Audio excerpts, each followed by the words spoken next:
Sir काय घटना घडली नेमकी नसरापूरमध्ये काय झालं? नमस्कार.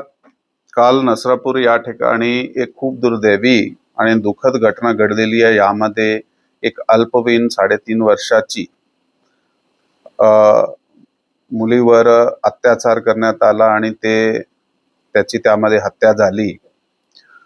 या प्रकरण पोलिसाकडे काल ज्यावेळी रिपोर्ट झाला, साधारण संध्याकाळी घटना काही 3:30-4 वाजताच्या दरम्यानची आहे आणि 4:15 वाजता ज्यावेळी पोलिसाकडे हे रिपोर्ट झाला तर तातडीने आम्ही त्याचा शोध सुरू केला, आरोपीचा शोध सुरू केला आणि 1 ते 1.5 तासाच्या दरम्यान आम्ही हे आरोपी जे आहे त्याला ताब्यात घेतला. परंतु दुर्दैवाने तेव्हापर्यंत त्याचे अत्याचार होता ते झालेला होता आणि ती हत्या झालेली होती.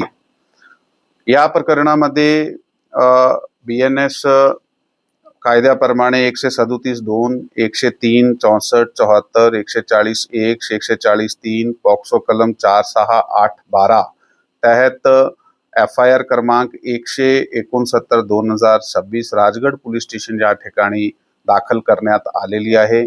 पुढील तपास जे चालू आहे, आरोपीला अटक केल्यानंतर आता पुढे तपास आमचा चालू आहे. सर लोक आक्रमक झालेले आहेत, त्याची मागणी आहे की प्रकरण लवकरात लवकर फास्ट ट्रॅक कोर्टात चालावं.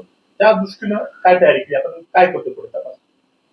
अशा घटना घडल्यानंतर साधारणतः जे एक इमोशनल जे रिॲक्शन जे आहे ते पब्लिक कडून येत आहे. काल सुद्धा अशा प्रकारची एक सिच्युएशन निर्माण झाली होती.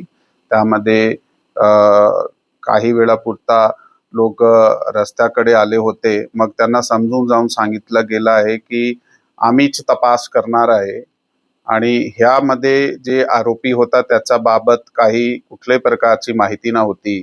परंतु तांत्रिक आणि गोपनीय जे आम्ही आपले यंत्रणे वापरले तर तातडीने 1-1.5 तासामध्ये आरोपी अटक करण्यात आलेला आहे. पोलिसने ताबडतोब कारवाई केलेली आहे. आता तुम्ही आमचं सहकार्य करा. ते लोकांनी काल ऐकलाय, सहकार्य केलाय, ते शांततेने आहे, ते प्रोटेस्ट करताय, परंतु ते शांततेने आहे आणि पोलिसाच्या सहकार्य करत आहात.